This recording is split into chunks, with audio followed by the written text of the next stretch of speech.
Okay, be honest. Have you ever stopped yourself from doing something just because you were afraid of looking cringe? Maybe you wanted to start a YouTube channel, post that dance video, or speak up in a meeting, but you thought, what if people judge me? I get it. No one likes to feel embarrassed.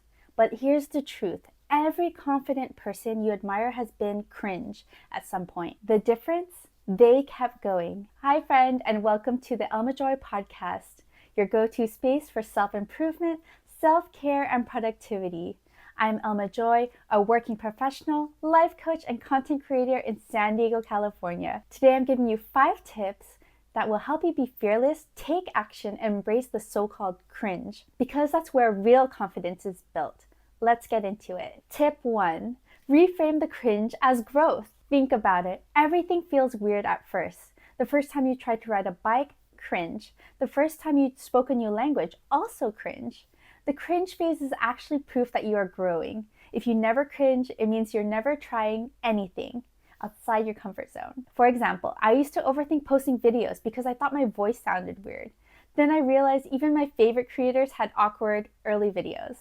The only difference, they didn't stop. So an action step for this is next time you feel cringe, say, this is just my growth phase. Tip 2, people forget faster than you think. Ever had a moment where you messed up and it felt like everyone noticed?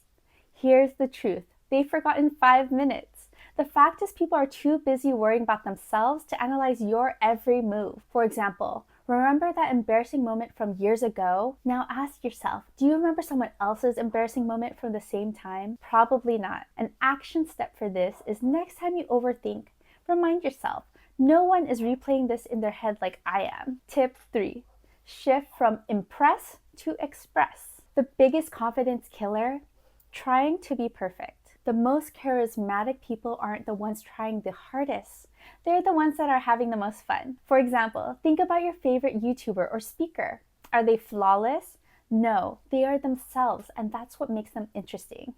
One of my favorite speakers is Mel Robbins, and she just shines through her imperfections, and she teaches lessons through them, so I really admire that. An action step for this is to, instead of asking, how can I impress people?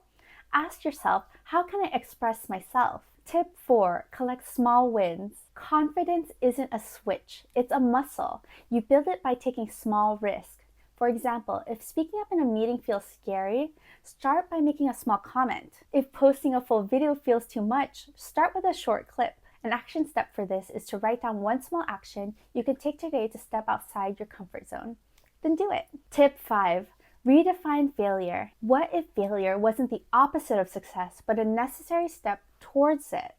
For example, every successful person has failed publicly, awkwardly, and sometimes hilariously. Instead of thinking, what if I fail? Ask, what will I learn? An action step for this is when something doesn't go as planned, write down one lesson instead of beating yourself up. All right, let's recap. To be fearless and embrace the cringe, 1. Reframe cringe as a sign of growth. 2. Remember people forget faster than you think.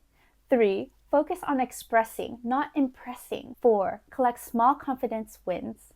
And 5. Redefine failure as a stepping stone. The more you practice these, the easier it gets. And remember, every confident person you admire once felt cringe too. The difference? They didn't let it stop them. If you found this helpful, don't forget to subscribe for more episodes on clarity, mindset, and personal growth. And if this resonated with you, share it with a friend who might need a little confidence boost today.